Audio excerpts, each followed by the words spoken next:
Nouveau numéro de votre émission 100% Bénin sur Sika. Mesdames, Messieurs, bonjour et bienvenue. En appelant une fois encore les Béninois à la patience face aux difficultés engendrées par la morosité économique et la souffrance du panier de la ménagère, le chef de l'État, le président Patrice Talon, s'est voulu rassurant devant les quelques têtes couronnées du septentrion du Bénin qu'il a rencontré le 4 mars dernier. Cet appel du numéro 1 des Béninois n'a surtout pas tardé à susciter des commentaires et à la limite même des polémiques. Le PCB, Parti communiste du Bénin, est pour sa part monté au créneau et dans un réquisitoire au vitriol, la formation politique a dénoncé le mode de gouvernance proposé au peuple béninois depuis le 6 avril 2016, c'est-à-dire bientôt un an. Les communistes, à travers leur analyse, estiment que Patrice Talon a non seulement tourné dos au peuple, mais il a déclaré la guerre aux plus pauvres. Un décryptage de la déclaration du Parti communiste du Bénin, c'est ce que nous allons faire durant les prochains 3/4 d'heure avec deux invités. D'abord avec vous, Moïse Sedro, bonjour. Bonjour. Agroéconomiste, vous êtes également un cadre du Parti communiste du Bénin. Merci d'avoir accepté notre invitation. Merci pour l'invitation. On le fera également avec vous, Fortuné Assogba. Bonjour. Bonjour Emmanuel. Journaliste, vous êtes le directeur de publication du quotidien béninois d'information et d'analyse Nouvelle Mutation. Merci d'être présent sur ce plateau. Merci.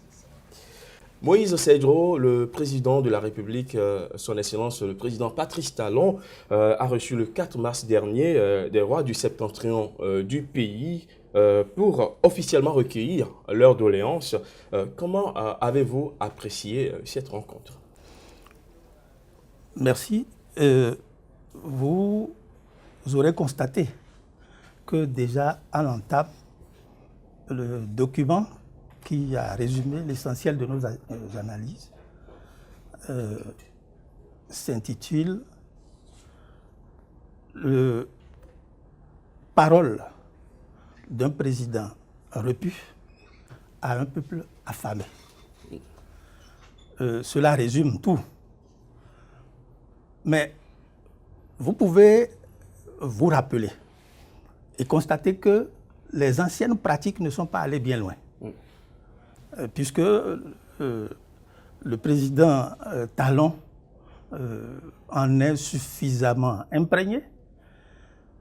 Vous avez vu des populations, des chefs de population, des rois, des chefs traditionnels amenés d'une partie du pays pour venir saluer le président, lui apporter leur soutien et bénir. On a souvent vu ça. C'est pas récent, ça. Pas le passé, un peu plus loin, mais particulièrement pas le passé récent, où chaque localité arrivait avec une peuplade de gens qui s'exposent devant le roi du moment, le président Yahi, pas pour dire grand-chose. Celui ou ceux qui les amènent les considèrent comme une caution à ce qui se passe. Président, voici ceux qui sont derrière nous. Voici ceux à qui nous nous adossons et à qui vous pouvez vous adosser. Et c'est ça le langage. Et c'est ça ce qui se fait là. Donc le président, lui, il n'a pas les mêmes problèmes que la majorité des citoyens du Bénin. Lui, il est rassasié, c'est ce que ça veut dire, rassasié au plein. Donc il est repu. Alors cette rencontre, est-ce que ce n'était pas une façon pour le chef de l'État de communier quand même avec son peuple? Mais il y a 36 000 manières de communiquer avec son peuple. Est-ce que c'était nécessaire d'amener ceux-là? Encore que ceux qui sont venus ne sont qu'une partie, tout en déclarant être, représenter toutes les têtes couronnées du septentrion. Est-ce qu'il n'y avait pas d'autre manière de communiquer? Est-ce que l'un des problèmes spécifiques aux rois et chefs traditionnels du Nord avait trouvé déjà sa solution là, par ce créneau-là. L'objectif n'était pas de résoudre les problèmes. Si vous voulez, c'est communiquer. Et communiquer, ça rentre dans le cadre de ce que j'ai dit là. Les gens arrivent, voici ceux sur qui vous pouvez compter. Et effectivement, il y a des rois, des chefs de terre, des chefs traditionnels qui n'étaient pas là et qui ne se seraient pas sentis représentés par le porte-parole. Vous voyez. Alors, Fortuné Asoga, depuis son arrivée au pouvoir, on a souvent reproché au chef de l'État de ne pas communier, de ne pas dialoguer avec son peuple. Cette rencontre avec les rois du Septentrion n'était-elle pas une occasion à saluer? Merci, Emmanuel. Je pense que on a effectivement, nous reprochons au chef de l'État, le président Patrice Talon, de s'exprimer très peu, de dialoguer avec la population qu'il a élue.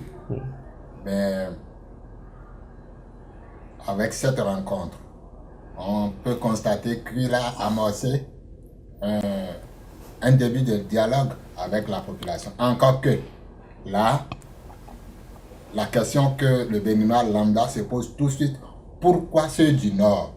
Pourquoi ceux du Septentrion? Pourquoi avoir choisi ceux du Septentrion? Quand on sait que les rois au Bénin aujourd'hui ont un creuset où tous sont représentés. Maintenant, s'il y a peut-être deux voix, pourquoi ne pas regrouper les deux voix, les deux associations, s'il y en avait vraiment deux, et les regrouper, les unir et discuter avec eux. En ce moment, comme le disait M. Cedro, on aurait constaté quand même que c'est tout le monde qui est représenté. Mais ceux qui sont venus, ils représentent qui? Celui qui n'est pas là dira que lui n'est pas concerné. Maintenant, les autres rois, donc lui, il va s'érier et rencontrer chaque localité avec ses rois. Je pense que la méthode, déjà dès la base, est bancale. Il a démarré, mais il aurait pu d'abord aller avec le grand creuset des rois qui existent, les rencontrer, discuter d'abord avec ceux-là, avant maintenant, s'il y a des particularités, recevoir ceux-là qui ont des particularités. Est-ce que vous estimez que ceux qui étaient présents n'étaient pas représentatifs des têtes couronnées du Septentrion en général? Non, écoutez, comme j'ai lu sur les forats, je pense que le problème de représentativité des rois pose un problème. Parce que quand on sait que chacun est roi dans sa maison, chacun est roi dans son village, je pense que il y a des problèmes internes. Et celui qui n'est pas là ne se sent pas être représenté. Ça, c'est clair. Il n'y a pas à aller chercher loin. Je ne suis pas là. Je ne suis pas concerné, il ne me représente pas. C'est ça. Et c'est ça qui a fait que ces dernières années, on a constaté une multiplicité des chefferies traditionnelles, des têtes couronnées. Le problème de représentativité. Ceux qu'on choisit ne reçoivent pas l'assentiment de la grande partie. Et quand on tourne dos, allez, il faut aller choisir son roi aussi. Et ainsi de suite. Et ça a été encouragé ces dernières années. Et puis, apparemment, c'est vers là, on est en train d'aller, comme M. Sadibou l'a dit tout à l'heure, c'est pas du tout loin. Talon n'est pas en train de se démarquer vraiment de cette pratique. Monsieur Cedro, Fortuné Asoga s'est posé une question tout à l'heure, celle de savoir pourquoi seulement les rois du Septentrion. Est-ce qu'il vous est déjà aussi arrivé de vous poser la question après cette rencontre? Forcément, celui qui suit doit se poser cette question. Quelle est la spécificité, la priorité, l'urgence à recevoir seulement ceux du Nord, ceux du Septentrion? Et là, je l'ai dit tout à l'heure, il y a des rois notables, des rois essentiels, principaux du Septentrion qui n'étaient pas là. Le roi Atiba II n'était pas là. Le roi de Tukuntuna, j'ai regardé un peu, je ne l'ai pas vu. Et il y en a d'autres comme ça. Lorsque vous regardez vers le Borgou aussi, donc vous verrez qu'il y a certains qui n'étaient pas là. À qui ont-ils donné mandat pour venir les représenter? Encore que, bon, les problèmes qui sont posés ne posent pas l'entièreté des problèmes de la chefferie traditionnelle et de la royauté au Bénin. Voilà. Alors, devant cette tête couronnée, le chef de l'État a une fois encore appelé le peuple béninois à la patience face aux difficultés engendrées par la morosité économique et la souffrance du panier de la ménagère, un peu comme lors de sa toute première visite dans le Septentrion où il a demandé aux Béninois de serrer la ceinture. Monsieur Cedro, votre parti, le Parti communiste du Bénin, a estimé qu'il s'agit là d'un pitoyable, je reprends les mots du Parti communiste du Bénin, d'un pitoyable aveu d'échec après moins d'un an de gestion de pouvoir. Oui. Lorsque un président de la République arrive, les premiers jours, il dit « attendez-moi un peu ». Et puis, un peu plus loin, il dit « le repas est sur le feu ». Ça va être bien, bientôt cuit, et ça va être servi. Et puis, près d'un an après, le même style continue. C'est vrai, j'ai conscience que vous avez des difficultés, etc. Mais ce n'est pas seulement au Bénin, les problèmes d'impatience et autres, ce n'est pas seulement au Bénin, les besoins ne sont pas satisfaits, ni chez ceux qui sont blancs, ni chez... Ben, ça veut dire que concrètement, il ne vous donne pas un terme pour vous donner satisfaction. Hein, un peu comme le pays où fera bon vivre. On a vécu ça, hein, c'est très facile de conjuguer le bonheur au futur. Donc, si le président qui dit ça avait un comportement vraiment exemplaire, s'il n'y avait pas une prolifération de gré à gré, si les camions n'était pas obligé d'aller transiter quelque part là pour verser un certain montant avant de continuer. Le port sec, et on sait que c'est pour lui. Si la liberté, parce que sans la liberté, il n'y aurait pas eu de démocratie, il n'y aurait pas eu de régime du président Talon. Ceux qui ont précédé non plus. Mais pour la liberté, des jeunes se sont battus. Et les jeunes, c'est les étudiants, les travailleurs. Mais c'est à ceux-là qu'il arrache la parole d'abord. Il les empêche de se réunir. Donc leur droit d'association est nié. De se réunir sur le campus. Ça pouvait vouloir dire qu'ils peuvent aller se réunir ailleurs. Mais les gens se réunissent en dehors du campus. Et on envoie les empêcher, les pourchasser, en arrêter. Mais c'est comme ça. Les jeunes, ils attendent quoi? Le boulot. Et là, les travailleurs aussi, pour certains, ceux qui avaient déjà le boulot, il a commencé par supprimer des directions. Donc, près de 1000 et plus personnes à qui on arrache le boulot. C'est le boulot qui donne, qui résout les besoins, au moins certains besoins. Mais on dit patientez, vos besoins vont être résolus, mais on supprime les quelques moyens qui existent pour que les besoins soient satisfaits. Alors, les jeunes, ils veulent aussi le boulot. C'est les plus grandes victimes du chômage. Quelle est la perspective qu'on leur offre comme ça? Puisque les directions et les services qui ont été supprimés, on n'a pas en un premier temps identifié et, disons, vu la fonctionnalité de des points de chute. Mais on brise et on chasse. Il y a des liquidateurs déjà. Et donc, si le chef de l'État, ou bien ce gouvernement, ce régime n'avait pas fait tout ce que vous citez, ces mots auraient eu plus de poids, c'est ça, monsieur Cedro? Si c'est un président probe qui vit au diapason avec les souffrances de son peuple, pourquoi on irait contre lui? Mais vous savez, j'ai dit tout à l'heure que les anciennes pratiques ne sont allées nulle part. Vous savez que ce n'est pas à Pelleté qu'on achète des députés pour pouvoir faire... Vous en avez la preuve, monsieur Cedro. Bien sûr, puisque vous êtes censé avoir en primeur ces informations-là. Jusqu'à ces informations sont toujours à l'étape des rumeurs, monsieur Cedro. Bien sûr, c'est à l'étape des rumeurs. Mais dans un pays sérieux, parce que ça, c'est suffisamment grave. Quand c'est dit, relayé ici, relayé là, et des gens sont concernés, ben c'est eux qui réagissent pour dire, mais c'est faux ce que vous dites, ça n'existe pas. Les concernés. Vous avez eu ça? Vous avez eu? Non. Donc, on continue d'acheter des consciences, d'acheter un peu une sorte de mercato politique. Donc, on achète des députés. Et puis, la situation, il n'y a pas ce qui rassure. Avant de se mettre à casser quelque chose, il faut montrer le substitut, ce qui va remplacer ça. Donc j'aborde un autre point comme ça. Un boulevard que vous voulez casser. J'ai vu après, il y a eu de grands tableaux placardés où j'ai vu Ganri, Zongo, etc. Après que beaucoup de gens aient commencé à critiquer. Montrez-nous ce que vous voulez faire. Quand vous aurez cassé les gens, montrez ce qui va remplacer ça. Alors, toutes ces actions vous amènent à dire que c'est un pitoyable aveu d'échec quand le chef de l'État appelle à la patience une fois encore. Puisqu'il n'a pas été à même de donner des échéances pour dire d'ici là, d'ici le là est chose, mais d'ici telle date, nous aurons fini avec cette situation.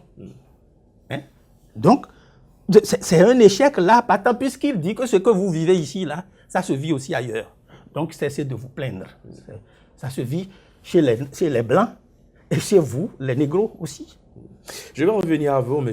Sedjro Fortuné Assoba. Est-ce que vous faites la même lecture de cet appel du chef de l'État, c'est-à-dire un aveu d'échec après moins d'un an de gestion de pouvoir? A priori, oui. Parce qu'il ne faut pas se voiler la face. Aujourd'hui, je pense que les Béninois, dans leur grande majorité, regrettent amèrement déjà les choix. Ceci du simple fait que, comme l'a souligné tout à l'heure M. Sedjro, on n'a pas une perspective à court, moyen, long terme aujourd'hui. Mais il y a un programme d'action en ce qui concerne qui montre un peu ce que le gouvernement veut faire. Non, écoutez, ce n'est pas pour la première fois que nous avons vu des programmes d'action au Bénin. Nous en avons connu PAG, Kérékou 1, PAG 1, PAG 2, qui est intitulé Bénin à l'Afrique 2025. Un programme très ambitieux, un programme qui dit tout et qui donnait tout aux Béninois. On a vu le programme d'action de Yahi Boni 1, Boni Yahi 2. Ce n'est pas le programme de PAG de Patrice Talon qui va dire le contraire de ce que les autres ont dit. Maintenant, le réalisme veut quand même qu'on se demande si ce qu'ils ont dit est faisable. Et à quel thème? On ne peut pas nous le dire. On dit ça va être, ça va être, ça va être. Je pense que c'est pas ça la gouvernance. Gouverner, c'est prévoir. Apparemment, nos amis ne se sont pas véritablement préparés à gouverner.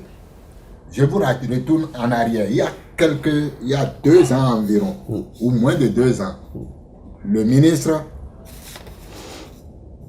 de la Justice, le garde des Sceaux, le professeur Diabenou, disait si les Béninois choisissent un président qui va mettre 1 an avant de régler leurs problèmes, c'est un mauvais président, il ne faut pas choisir ce dernier. D'où il faut réfléchir, il faut choisir quelqu'un qui a à même de venir et de faire maintenant et de donner solution aux problèmes. Heureusement, ils sont là. Mais ils se sont rendus à l'évidence que le chef de l'État demande qu'on attende indéfiniment. Je pense que c'est une manière de dire je ne peux rien. Contrairement à cette déclaration aux premières heures de son élection. Contrairement à cette promesse de campagne. Tout porte à croire que Patrice Talon est toujours en campagne. Quand il dit on va, je pense qu'on a dépassé le on va. Il va falloir maintenant se mettre à régler les problèmes des Béninois. Et on ne règle pas les problèmes, on en crée d'autres. Vous imaginez, comme l'a dit M. Sedjro, tous ceux qui ont été cassés, combien ont été relogés? On a cassé, qu'est-ce qu'on avait prévu avant de commencer les casses? Rien. Est-ce qu'on a calculé le nombre de bouches qui mangent au niveau de chaque baraque qu'on casse? Non, on n'a pas mesuré l'ampleur. Ça prouve quand même qu'il y a un fossé entre le gouvernement très rassasié et le bas peuple qui souffre et qui se torture à longueur de journée, et ceci encore pendant des années. Parce que là, on n'a pas un avenir radieux, c'est pas certain. On projette toujours. Je pense que ce n'est pas la politique la politique sociale du chef de l'État est à revoir complètement. Parce que il n'est pas le Béninois, le président que souhaiteraient les Béninois. Ça, à cette allure, il va falloir qu'il change son fusil d'épaule. Parce qu'on ne crée pas des richesses et on en crée des tasses. Je pense que c'est difficile. Prenez le budget, les 2010 milliards, vous verrez qu'il n'y a que des tasses dedans. Mais vous et moi, c'est nous qui payons. Est-ce que ceux qui sont là aujourd'hui, est-ce qu'ils payent les mêmes tasses que nous? Non. Mais c'est le bas peuple qui va souffrir. Vous, à partir de d'ici 3 semaines, vous ne pouvez plus rouler votre voiture si vous ne payez pas la taxe afférente. Et ainsi de suite, il y a beaucoup de tasses. Je pense que c'est un peu difficile à consommer et que le chef de l'État appelle à la patience tous les jours. Apparemment, il ne mesure pas l'ampleur de la misère des populations béninoises. Il a fait le tour du Bénin, mais apparemment, il n'a pas ouvert les yeux pour voir que les Béninois souffrent. Il n'a pas encore en tête qu'il est élu par les Béninois pour régler un problème donné. On a confondu la gestion d'une société privée à un État. Peut-être c'est là que ça pose sérieusement problème. Il va falloir qu'ils se disent ici, ce n'est pas une société privée, c'est un État, ce n'est même pas une société d'État, c'est l'État même central. C'est eux qui doivent régler tous les problèmes. On est 10 millions de Béninois, ils doivent réfléchir avec la tête de 10 millions de Béninois, parce que le problème que vit chacun, le problème de survie que vit chacun de nous, ils doivent trouver solution à cela. On voit bien à cette allure que vous n'avez plus un brin d'optimisme dans ce que vous dites. Et pourtant, les explications du président Patrice Talon devant les têtes couronnées, M. Cedro, paraissaient quand même logiques. Il a dit exactement ceci, je cite, « La seule chose qu'on fait immédiatement et qui parfois nous trompe, c'est de se promener et de distribuer de l'argent.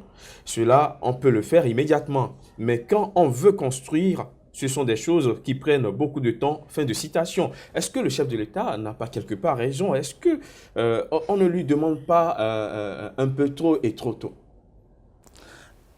Quand on veut construire,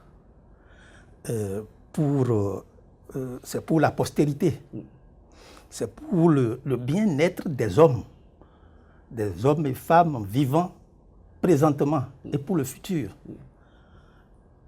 Mais pourquoi alors, pour vouloir arranger pour le futur, on doit casser le présent sans rassurer? Est-ce que ça rassure? Est-ce que ça rassure? Mais M. Cedro, parfois, pour construire, il faut d'abord détruire avant de construire. C'est évident. Mais ce n'est pas de ça qu'il s'agit, puisque les directions qui ont été supprimées, ce n'est pas dans le sens de reconstruction. C'est qu'on a identifié d'autres modèles, des agences et autres directions régionales et autres pour l'agriculture. Ce n'est pas pour refaire, c'est pour des agences, donc on vise le bénéfice. Comment peut-on aller viser le bénéfice pour l'éducation des adultes? L'agriculture, la vulgarisation, c'est surtout l'éducation des adultes. Comment peut-on aller viser le bénéfice? En agriculture, il y a par exemple des opérations qui se passent à date précise. À partir du moment où vous avez mis la graine à terre, il y a des opérations qui suivent. Pour le coton, par exemple, si vous voulez mettre de l'engrais, si vous voulez fumer, si vous voulez traiter, il y a des dates précises. Mais lorsque les moyens ne sont pas ensemble avec ceux qui font ça. Et que l'agence ramasse les bénéfices. Et pour les moyens, il faut attendre le budget national. L'argent du budget national, comme vous le savez certainement, arrive toujours en retard. Bien sûr. Et on est surpris de n'avoir pas fait grand-chose.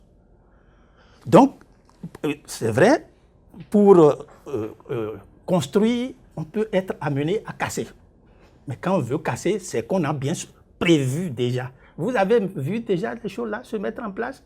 C'est bien après avoir mis à plat certaines choses qu'on a commencé à diffuser certaines choses par petits lots, par petits morceaux, concernant les structures. Donc ce n'est pas ça. Vous avez dit tout à l'heure que beaucoup de Béninois commencent à regretter déjà l'élection du président, en fait, d'avoir travaillé pour vous. Le Parti communiste du Bénin a appelé le peuple à voter pour Talon. Mais pour une raison précise, qui fait que nous, on ne peut pas nous mettre à regretter d'avoir fait ça. Parce que la recolonisation du pays était là. On est allé chercher le Toubabou, vous excusez, c'est une façon pour être bien compris, qui restait loin et qui dirigeait le pays. On va le prendre, il va rester là directement pour nous gérer. On a fait des décennies. Et ce serait un recul inimaginable. Et puis ensuite, nous avons acquis certaines choses qui ne peuvent pas être sauvegardées par le système qu'on voyait venir. Parce que ce n'était pas seulement au Bénin qu'on avait envisagé ce genre de choses. Donc, nous avions le devoir de chasser, si vous voulez, l'assaillant. Et après, entre nous, on peut régler les problèmes qui sont les nôtres. Celui que vous appelez assaillant, c'est quand même un béninois. Est-ce que le PCB regrette aujourd'hui son choix? Mais non, c'est ce que je vous dis. Nous, on a posé l'acte qu'il fallait poser au moment où il faut le poser. Cet acte-là, on ne regrette pas d'avoir. Et pour chasser efficacement l'assaillant à ce moment, et l'assaillant, ça ne veut pas dire que c'est un étranger. Je ne peux pas dire que Zinsou est un étranger. Non, mais c'est clair qu'il représentait surtout les intérêts étrangers. Voilà. Donc, lorsque la situation est ça là, on choisit. Nous avons choisi un responsable. Et nous avons dit, peuple du Bénin, pour votre lendemain, celui de vos enfants, pour la sauvegarde de ce qu'ont été vos ancêtres, les Béhanzin et tout ça, dites non à l'arrivée de ce monsieur-là. Et puis ensuite, il était épaulé par un monsieur qu'on connaissait suffisamment. L'ancien président, monsieur Yahi. Bon, donc, la meilleure façon de dire non, c'était ça. Nous l'avons fait. Bon, maintenant, comme on l'avait déjà prévu, on se dit, bon, s'il vient et qu'il fait bien, c'est tant mieux. Mais s'il ne fait pas bien, on lui dira non. Ce non-là, c'est ça qu'on est en train de dire. Non, monsieur, ce n'est pas ça. Les gens ont faim. Et s'ils ont faim, vous ne pouvez pas continuer indéfiniment de leur faire des promesses. Pendant que vous-même, les 4 premiers conseils des ministres, c'est pour régler les trucs de coton, les trucs de choses, et puis des affaires dans lesquelles, malheureusement, le chef de l'État était concerné. Lorsque vous faites ça, les gens vous voient. Vous ne pouvez pas leur dire, attendez, on va manger, pendant que vous êtes en train de manger. Non. Bon, manger, je mets ça entre griffes, D'accord. Pour que chacun comprenne. D'accord. Voilà. Alors, Fortuné Assoba, ne l'oublions pas, le pays était déjà dans un état donné avant l'arrivée du président Patrice Talon. Vous l'avez suivi, il a dit que pour construire, il faut du temps. Est-ce que, quelque part, le chef de l'État n'a pas raison? Lorsqu'on prend un peu du recul, est-ce que le peuple, quelque part, n'est pas un peu plus pressé qu'il ne le faut? Non, tout à fait pas, parce que le peuple pressé, non. Je suis ravi que mon contradicteur dise, mon vis-à-vis dise qu'ils sont partis à appeler à voter pour Patrice Talon. Ceci dans un objectif donné, éviter la recolonisation. Je suis entièrement d'accord avec vous. Cependant, je voudrais attirer votre attention sur cette même recolonisation sous Patrice Talon, si vous ne le savez pas. Si aux premières heures de Patrice Talon, le ministère des Finances a été mis à rude épreuve de grève, c'est à cause de quoi? Vous avez chassé un Toubab, mais vous vous faites diriger dans le bas peuple par des Toubabs. Donc, à un moment donné, je vais vous faire comprendre que vous avez tiré à terre. Vous auriez pu faire... Cela est parfaitement faux, n'est-ce pas? Parce que là... On va le laisser finir. D'accord. Oui. Parce que dans le lot, moi je dis, si on ne veut pas d'un Toubab, griffe comme vous l'aviez dit, Toubab pas la peau, mais Zissou, béninois, pas le nom. Si on ne voulait pas de lui, je pense qu'on pouvait faire autrement. Vous saviez, vous avez dénoncé tout à l'heure le fait que le président Patrice Talon a consacré 4 conseils des ministres à ses affaires personnelles. Vous voulez qu'il en fasse quoi? Vous saviez ça avant d'appeler à voter pour lui. Vous auriez fait autrement. Vous auriez pu appeler à voter pour un autre. Et que votre appel serait entendu une nouvelle fois. Maintenant, revenons au peuple béninois qui serait impatient. Non. Il ne peut pas être impatient. On ne peut pas trouver qu'il est impatient. Il veut que ces problèmes soient réglés. Pas impatient, trop pressé. Trop pressé, d'accord. Trop pressé ou impatient, c'est quand on est impatient, on est trop pressé. Trop pressé par rapport à quoi? Les problèmes sont là, connus. Il a fait le tour du Bénin. Il sait ce que la population vit. Il n'a qu'à s'attaquer à ces problèmes et commencer à les régler. Au lieu de dire, on est trop pressé. Non.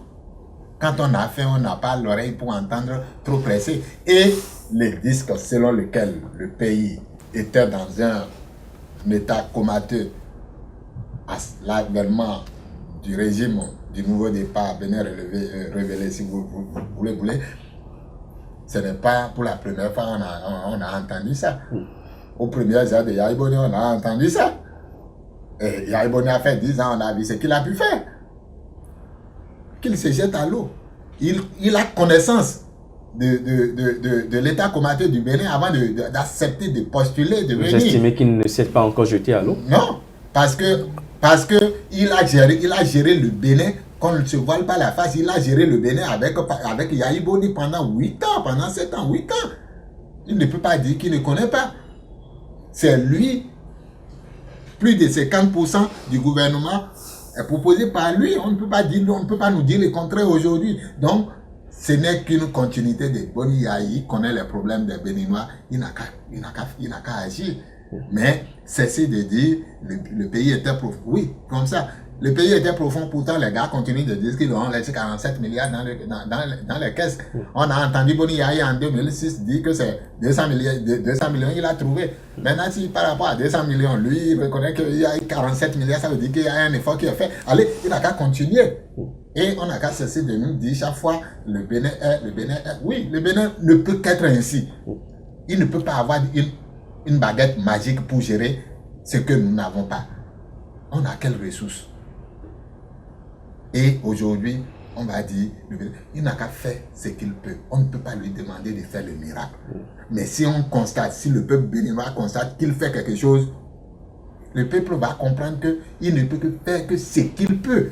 Les moyens dont dispose notre État, c'est ça qu'il va utiliser pour nous satisfaire. Mais quand ce n'est pas le cas, et que ce peuple sent un fossé entre les gouvernants et lui, ça ne va pas. Il y a quelque chose qui ne va pas.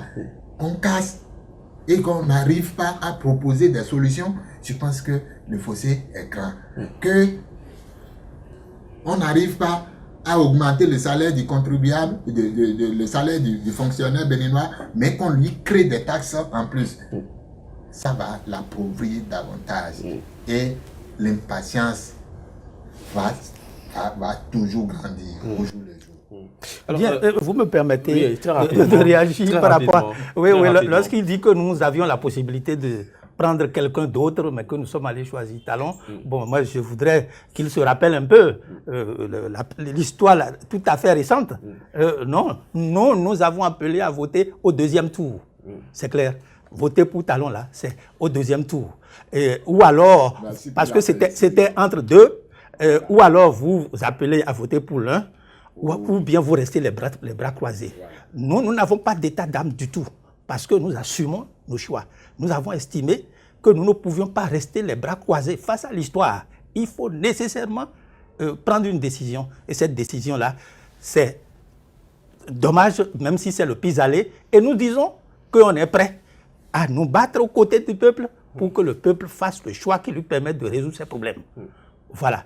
Donc, vous étiez en train de poser un autre... Oui, je voudrais vous dire déjà qu'on retourne déjà au fond de votre déclaration que vous avez faite après cette rencontre du chef de l'État avec les rois du Septentrion. Toujours à travers cette déclaration, votre formation politique a estimé que le président Talon, et je cite, a complètement trahi les attentes du peuple et se comporte en dictateur autocrate, convaincu que seul il est plus intelligent que le peuple tout entier. Est-ce que ce ne sont pas des mots déjà trop durs? Alors, selon vous, le chef de l'État a non seulement tourné le dos au peuple, mais aussi il a déclaré la guerre aux plus pauvres, M. Cedron. Bien, c'est réel qu'il pose des pas de dictateur. Et quand c'est le cas, il faut utiliser le mot qu'il faut. Le dictateur, c'est celui qui s'en prend aux libertés des autres, tout en se donnant le plus possible. Et, on a parlé tout à l'heure, on a évoqué le cas de l'université. C'est clair que les libertés des étudiants sont largement arrachées. Le cas des travailleurs, où une ligne rouge, une deadline a été tracée pour dire vous ne devez pas aller là, vous pouvez manifester. Ça veut dire qu'il ne veut même pas entendre le son des plaintes de ceux qui souffrent. C'est grave, vous voyez. Et comment est-ce que celui-là peut résoudre? Celui qui ne sait pas de quoi les gens vivent, les problèmes que posent les gens, ils se plaignent, mais de quoi se plaignent-ils? Comment peut-il aller corriger réellement, redresser la situation? Donc, sur beaucoup de plans, donc ce qui le concerne lui-même, mais ce qui concerne le bas peuple, parce que ceux qui sont au bord des voies, ce n'est pas les plus repus. Hein. Mais lorsque on casse et on dit non, on ne fait pas, vous voulez faire des omelettes, on ne fait pas d'omelettes sans casser des œufs. Donc restez tranquille. Eh bien, si nous voulons faire des omelettes, vous et moi, et donc nous savons que nous allons faire des omelettes, nous allons manger ça d'ici tel nombre de minutes, mais nous n'irons pas casser ses œufs à lui. Celui qui veut faire des omelettes, casse ses œufs. Il fait ses omelettes à partir des œufs. Et c'est ça peut-être qui fait convaincre d'autres à vouloir faire des omelettes. Ce que vous voulez dire, c'est qu'on sait au bout de combien de minutes l'omelette sera... On sait, mais on ne sait rien de ce qui se fait là. Et puis, c'est les biens des pauvres qu'on casse. C'est des gens qui sont allés faire des emprunts auprès des institutions de microfinance. Et vous savez ce qui se passe avec les institutions de microfinance. Lorsque les termes, les dates arrivent, les échéances arrivent et que vous n'avez pas ça, ben vous n'avez pas le sommeil. Donc c'est des gens qui sont dans cette situation. Alors que, en entendant les problèmes des gens, il était possible de faire autrement, même pour que Cotonou plaise. Parce que le problème des inondations de Cotonou, est-ce que ce n'est pas beaucoup plus urgent que ces casses-là qu'on fait partout? Et maintenant, c'est jusqu'au nord, aller à Kandi, mais c'est sur de vastes choses qu'on a cassé les maisons, même de vieilles maisons existantes. Donc, est-ce qu'il n'y avait pas le problème de ces bas-fonds-là? Et on n'a pas besoin, pour convaincre le Béninois, de faire partout. On fait ça de façon ciblée. Un travail pilote, une zone qu'on aménage. Et il y aura même des espaces pour que les gens se voient, échangent, et même que des gens vendent, parce qu'on peut aménager. Et le passage de l'eau est libéré. Ceux qui ont volé des espaces pour s'installer là, ceux-là, on aura bien des raisons de les chasser par tous les moyens. Ceux qui ont volé aussi des espaces publics, les espaces publics les plus grands ne sont pas au bord des voies. Hein. Il y a des espaces de lycée. de maternité, d'hôpital et autres d'université que quelques individus se sont appropriés et ont découpé, ont vendu et en ont fait ce qu'ils veulent. Ces gens-là, ils sont protégés puisqu'on dit que nous n'allons pas regarder dans le rétroviseur. Évidemment, on peut craindre de voir aussi sa silhouette dans le rétroviseur. Hein, mon cher ami? Donc, il y a des choses à faire, il y a des choses urgentes. Mais si l'objectif est de faire que le peuple mange au moins à sa faim, l'attitude est différente. En supprimant les libertés, en se rassasiant soi-même, on ne rassasie pas les autres. Et on n'a pas l'information qu'il faut quand on supprime les libertés pour aller aider les gens à se prendre en charge. Alors, Fortuné Asogba, bientôt un an de gestion de pouvoir, est-ce que vous avez aussi ce sentiment-là que le Bénin a élu depuis 2016 entre griffes un dictateur autocrate qui a trahi les attentes du peuple? Non, peut-être moi, je n'utiliserai pas ces mots-là, parce qu'ils ne sont pas de votre milieu. Voilà. Bon. Je pense que le président Talon ferait mieux de laisser les gens s'exprimer. Surtout quand on se réfère à un passé très récent le concernant. Je pense qu'il devait avoir le devoir de mémoire de dire laissez-les. Mais rien ne peut se faire dans le désordre. Si c'est le désordre que ça appelle en ce moment, il pouvait faire agir. Il pouvait dire arrêtez-moi ça. Mais si c'est pour manifester pacifiquement, je pense qu'on n'a pas le droit de dire qu'il y a des lignes rouges. Et ceux qui tracent ces lignes rouges aujourd'hui, on les a entendus dans ce pays dire on va marcher sur la présidence. Donc quand l'autre est là, il faut marcher sur la présidence. Et quand moi je suis là, on ne peut pas passer devant ma maison. Je pense qu'il y a un problème. Il va falloir que le président Talon, si c'est ces conseillers qui font, qu'ils se disent, écoutez, il faut permettre aux gens de s'exprimer. Et comme l'a dit M. Cedro, je pense que c'est quand les gens s'expriment, que lui, il aura de la matière. Il saura de quoi les gens ont besoin. Mais quand il se ferme ses oreilles, il empêche les gens de parler, il empêche les gens de s'exprimer, il n'aura pas l'information nécessaire. Parce qu'il est repêché, il est très loin de la population et il ne sait pas ce qui se passe. Or, si les gens s'expriment et leur manifestation est suffisamment encadrée, encore que je n'ai pas connaissance de voir des débordements de syndicalistes, non? Oui, c'est vrai que nous sommes à quelques jours d'un 5 mai ou d'un 4 mai, on sait ce qui s'est passé et on sait comment c'est arrivé. Mais aujourd'hui, empêcher les gens de s'exprimer, je pense que lui-même, il est en train de se fourvoyer. Parce que si hier, on n'a pas laissé quoi qu'on reproche au régime de Boni Yayi, si Boni Yayi ne les avait pas laissés s'exprimer, lui, Talon ne serait pas au pouvoir aujourd'hui. Donc, il faut qu'il internalise ça, qu'il se dise, il faut permettre aux gens de parler. Parler. Et c'est quand on veut en abuser qu'on peut répondre devant la juridiction. Merci à vous d'être passé sur le plateau de cette émission. Moïse Cedro, cadre du Parti communiste du Bénin. Fortuné Asogba, directeur de publication du quotidien béninois d'information et d'analyse Nouvelles Mutations. Merci d'être passé avec vos différentes analyses. Mesdames, Messieurs, ce sera tout pour aujourd'hui. Ravi une fois encore d'avoir été en votre compagnie et très bonne suite des programmes sur Sika.